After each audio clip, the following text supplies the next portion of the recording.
அகிலம் நியூஸ் நேயர்களுக்கு வணக்கம். இன்றைய நாளுக்கான மதிய நேர பிரதான செய்திகள். முதலில் தலைப்புச் செய்திகள். இலங்கையில் கொடூர செயலில் ஈடுபடும் ஆபத்தான நபர் திணறும் இன்டர்போல். பதற்றத்தினால் மூடப்பட்ட வான்பரப்பு, கட்டுநாயக்கவிற்கு திருப்பிவிடப்பட்ட விமானம். செம்மணி அகழ்வு பணி இன்று மீண்டும் ஆரம்பம். இதுவரை 412 எலும்புக்கூடுகள் அகழ்வு. வங்கி கணக்குகளில் இன்று வாய்ப்பிலிடப்படும் கொடுப்பனவு. காலை இடம்பெற்ற கோர விபத்து, கர்ப்பிணி பெண் படுகாயம், 2 பலி. இஷார சம்பந்திக்கு எதிரான தடுப்பு காவல், நீதிமன்றம் பிறப்பித்த உத்தரவு. சில அரசு ஊழியர்களுக்கு சம்பளமற்ற விடுமுறை, அரசின் நடவடிக்கை. வீடொன்றிற்குள் புதையல் வேட்டை, 3 கைது, தொடரும் விசாரணை.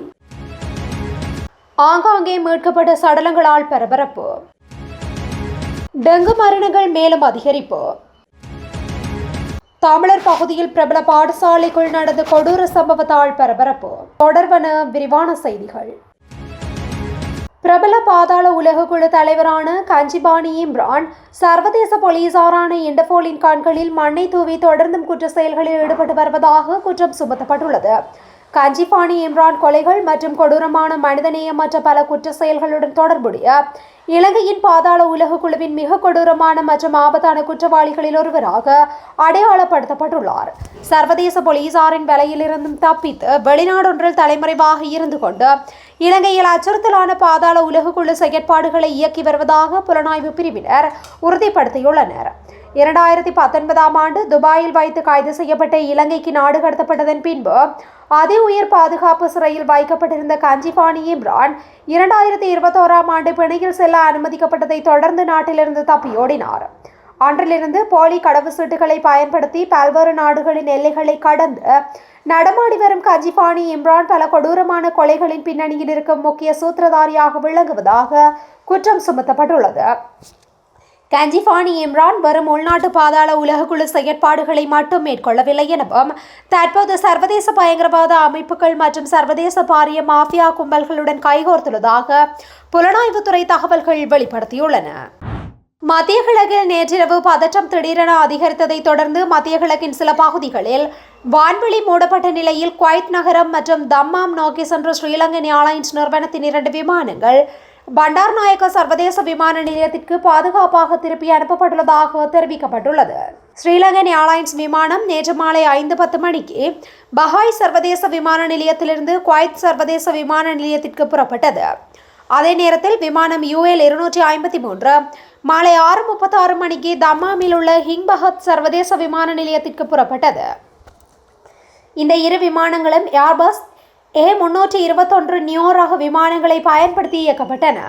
விமானங்கள் மத்திய கிழக்கை நெருங்கிய போது ஈரான் அப்பகுதி முழுவதும் தொடர்ச்சியான ஏவுகணை மற்றும் ஆளில்லா விமான தாக்குதல்களை நடத்தியதாக கூறப்படுகின்றது. இதைத் தொடர்ந்து குவைத்தும் சவுதி அரேபியாவும் தமது வான்வெளிகளை தற்காலிகமாக மூடியுள்ளமை குறிப்பிடத்தக்கது. யாழ்ப்பாணம் செம்மணி மனித புதைகுழியில் முன்னெடுக்கப்பட்டு வரும் 3ஆம் கட்ட அகழ்வு பணிகளின் 3ஆம் பகுதி இன்று காலை மீண்டும் ஆரம்பமாகியுள்ளது. யாழ் நீதவான் நீதிமன்றத்தின் அனுமதியுடன் முன்னெடுக்கப்படும் 3ஆம் கட்ட அகழ்வு பணிகளுக்காக மொத்தம் 56 நாட்கள் ஒதுக்கப்பட்டிருந்தன. கடந்த 32 நாள் அகழ்வு பணிகள் நிறைவடைந்த நிலையில் கடந்த ஜூன் மாதம் 23ஆம் திகதியுடன் பணிகள் தற்காலிகமாக இடைநிறுத்தப்பட்டிருந்தன. இந்த நிலையில் இன்று பணிகள் மீண்டும் தொடரவுள்ளன. 1ஆம் கட்டம் கடந்த ஆண்டு மே 15ஆம் திகதி ஆரம்பமாகி 9 நாட்கள் நடைபெற்ற அகழ்வுகளில் 19 மனித எலும்புக்கூடுகள் மீட்கப்பட்டன. 2ஆம் கட்டம் கடந்த ஆண்டு ஜூன் 26 முதல் செப்டம்பர் 3ஆம் திகதி வரை 45 நாட்கள் நடைபெற்ற அகழ்வுகளில் 1ஆம் கட்டத்தில் கண்டெடுக்கப்பட்டவை உட்பட மொத்தம் 240 எலும்புக்கூடுகள் அடையாளம் காணப்பட்டன. 3ஆம் கட்டம் கடந்த ஏப்ரல் 27 முதல் மே 9 வரை 12 நாட்களும், ஜூன் 1 முதல் ஜூன் 23 வரை 22 நாட்களும் பணிகள் இடம்பெற்றன. இதில் மே மாதம் மட்டுமே 21 எலும்புக்கூடுகள் மீட்கப்பட்டன. இதன்படி இதுவரை மேற்கொள்ளப்பட்ட அகழ்வு பணிகளில் மொத்தம் 412 எலும்புக்கூடுகள் அடையாளம் காணப்பட்டுள்ளதுடன் அதில் 409 எலும்புக்கூடுகள் இதுவரை அகழ்ந்தெடுக்கப்பட்டுள்ளமை குறிப்பிடத்தக்கது. அஸ்விசும நலன்புரி நன்மைகள் திட்டத்தின் ஜூலை மாதத்திற்கான கொடுப்பனவு இன்று பயனாளிகளின் வங்கி கணக்குகளில் வரவு வைக்கப்படும் என அறிவிக்கப்பட்டுள்ளது. குறித்த அறிவிப்பை நலன்புரி நன்மைகள் சபை இன்று வெளியிட்டுள்ளது. முதல் கட்டத்தின் கீழ் 10,12,812 பயனாளி குடும்பங்களின் வங்கி கணக்குகளில் இன்று ஏறக்குறைய ரூபாய் 9.36 பில்லியன் வரவு வைக்கப்பட உள்ளது. இதேவேளை இரண்டாம் கட்டத்தின் கீழ் சம்பந்தப்பட்ட வங்கிக் கணக்குகளில் இன்று ஏறக்குறைய 2.47 பில்லியன் வரவு வைக்கப்பட உள்ளதாக தெரிவிக்கப்பட்டுள்ளது. அனுராதபுரம் பகுதியில் இடம்பெற்ற கோர விபத்தில் ஆண்கள் இருவர் சம்பவ இடத்திலேயே பலியானதுடன் கர்ப்பிணி பெண் படுகாயமடைந்துள்ளதாக காவல்துறையினர் தெரிவித்துள்ளனர். அனுராதபுரம் மிகிந்தபுரம் பகுதியில் இன்று காலை இந்த கோர வீதி விபத்து இடம்பெற்றுள்ளது.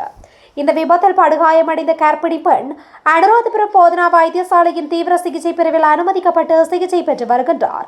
பாடசாலை மாணவர்களை ஏற்றி சென்ற சிசுசரிய பேருந்துடன் மோட்டார் சைக்கிள் ஒன்று மோதியதில் இந்த விபத்து ஏற்பட்டுள்ளதாக காவல்துறையினர் தெரிவித்துள்ளனர். விபத்துக்குள்ளான மோட்டார் சைக்கிளில் 2 ஆண்களும் ஒரு பெண்ணும் பயணித்துள்ளதுடன் விபத்தின் போது 2 ஆண்களும் சம்பவ இடத்திலேயே உயிரிழந்துள்ளனர். ஆரம்பகட்ட விசாரணைகளின்படி உயிரிழந்தவர்களில் ஒருவரும் காயமடைந்த கர்ப்பிணி பெண்ணும் பொலனறுவை பகுதியிலிருந்து நண்பர் ஒருவரின் வீட்டிற்கு வந்துள்ளதுடன் விபத்து ஏற்படும் போது மற்றொரு நண்பருடன் மோட்டார் சைக்கிளில் பயணித்துக் கொண்டிருந்தமை தெரிய வந்துள்ளது. சம்பவம் தொடர்பாக பேருந்தின் சாரதி சந்தேகத்தின் பேரில் கைது செய்யப்பட்டுள்ளதுடன் விபத்துக்கான காரணம் குறித்து அனுராதபுரம் போக்குவரத்து போலீசார் மேலதிக விசாரணைகளை மேற்கொண்டு வருகின்றனர். கொழும்பு பிரதான நீதவான் நீதிமன்றத்தில் குற்றவாளி கூண்டில் நிறுத்தப்பட்ட நிலையில் சுட்டுக் கொல்லப்பட்ட கணேமுல்ல சஞ்சீவ வழக்கின் பிரதான சந்தேக நபரான இஷார சம்பந்திக்கு எதிராக மேலும் 30 நாள் தடுப்பு காவல் உத்தரவை பெற்றுள்ளதாக கொழும்பு குற்றப்பிரிவு நீதிமன்றத்திற்கு தெரிவித்துள்ளது. இதுகுறித்து கொழும்பு பிரதான நீதவான் நீதிமன்றத்திற்கு தெரிவிப்பதற்கான நடவடிக்கைகள் நேற்று மேற்கொள்ளப்பட்டன. 2025 பிப்ரவரி 19 அன்று கொழும்பு பிரதான நீதவான் நீதிமன்றத்தின் 5ஆம் நீதிமன்ற அறையில் இந்த துப்பாக்கி சூடு நடைபெற்றது. சம்பவம் தொடர்பாக தற்போது காவலில் வைக்கப்பட்டுள்ள சந்தேக நபரான இஷார சம்பந்தியின் தடுப்பு காவலை ஆகஸ்ட் 12ஆம் தேதி வரை நீடிக்க அனுமதி வழங்கப்பட்டுள்ளது. இதுகுறித்து கொழும்பு குற்றப்பிரிவு அதிகாரிகள் இந்த விவரங்களை கொழும்பு மேலதிக நீதவான் லஹிரு சில்வாவிடம் சமர்ப்பித்துள்ளனர். உள்ளூராட்சி மன்ற தேர்தல்களில் போட்டியிட்டு தெரிவு செய்யப்படும் அரசு அதிகாரிகள் தொடர்பில் அரசாங்கம் முக்கிய நடவடிக்கை எடுத்துள்ளது. பிரதி மேஜர் அல்லது உபதவிசாளராக தெரிவு செய்யப்படும் அரசியல் உரிமைகளை கொண்ட அரசு அதிகாரிகளுக்கு சம்பளத்துடனான 6 நாட்கள் விடுமுறையை பெற்றுக்கொள்வதற்கு அல்லது சம்பளமற்ற விடுமுறையை வழங்குவதற்கு அரசாங்கம் தீர்மானித்துள்ளது. அரச நிர்வாக மாகாண சபைகள் மற்றும் உள்ளூராட்சி அமைச்சினால் வெளியிடப்பட்ட அறிக்கையில் குறித்த விடயம் தெரிவிக்கப்பட்டுள்ளது. அதற்கமைய நிறுவன ஆணைக்கோவையின் 32ஆம் அத்தியாயத்தின் 2-3-4 உபபிரிவை திருத்தி வெளியிடப்பட்ட 2021 ஜூன் 25ஆம் திகதியிடப்பட்ட 12 கீழ் 21ஆம் இலக்க அரச நிர்வாக சுற்றறிக்கையை மேலும் திருத்தி புதிய விதிகள் உள்ளடக்கப்பட்டுள்ளமையும் குறிப்பிடத்தக்கது. வீடொன்றிற்குள் புதையல் தோண்டிய குற்றச்சாட்டில் 3 கைது செய்யப்பட்டுள்ளனர். வீட்டின் உரிமையாளர், மற்றொரு பெண் மற்றும் ஒரு ஆண் ஆகியோரே இவ்வாறு கைது செய்யப்பட்டுள்ளனர். குறித்த கைது நடவடிக்கை நேற்று முன்னெடுக்கப்பட்டுள்ளதாக தபுதேகம காவல்துறையினர் தெரிவித்துள்ளனர். சம்பவம் தொடர்பில் மேலும் தெரிய வருகையில் தபுதேகம பிலிபேவ பகுதியில் உள்ள வயல்வெளியின் மத்தியில் அமைந்துள்ள காணியொன்றில் உள்ள வீட்டிலேயே இந்த புதையல் தோண்டும் நடவடிக்கை முன்னெடுக்கப்பட்டுள்ளது. அந்த வீட்டின் சமையலறையில் 4.5 தர 5.5 அடி அளவிலும் சுமார் 20 அடி ஆழத்திலும் சுரங்கம் போன்ற குழியொன்று தோண்டப்பட்டுள்ளது. அதிலிருந்து எடுக்கப்பட்ட மண் வீட்டின் அறையொன்றிற்குள் ரகசியமாக மறைத்து வைக்கப்பட்டிருந்த நிலையிலேயே காவல்துறையினரின் முதற்கட்ட விசாரணை முன்னெடுக்கப்பட்டுள்ளது. காவல்துறையின் புலனாய்வு விசாரணைகளின்படி கைது செய்யப்பட்டுள்ள சந்தேக நபரான பெண்ணும் மற்ற ஆணும் இந்த புதையல் தோண்டும் பணிக்காக பணம் செலவிட்டுள்ளனர்.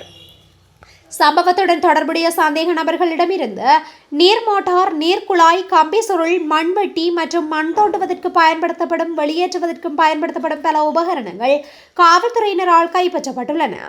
இந்த புதையல் தோண்டும் பணிக்கான ஆலோசனைகளை வழங்கி அதனை வழிநடத்தியதாக கூறப்படும் முக்கிய சந்தேக நபர் கல்கமுவ எஹட்டுவெவ காவல் அதிகார பிரிவில் வசிக்கும் ஒருவர் என அடையாளம் காணப்பட்டுள்ளதுடன் அவரையும் கைது செய்வதற்கான நடவடிக்கைகள் எடுக்கப்பட்டு வருவதாக காவல்துறையினர் தெரிவித்துள்ளனர்.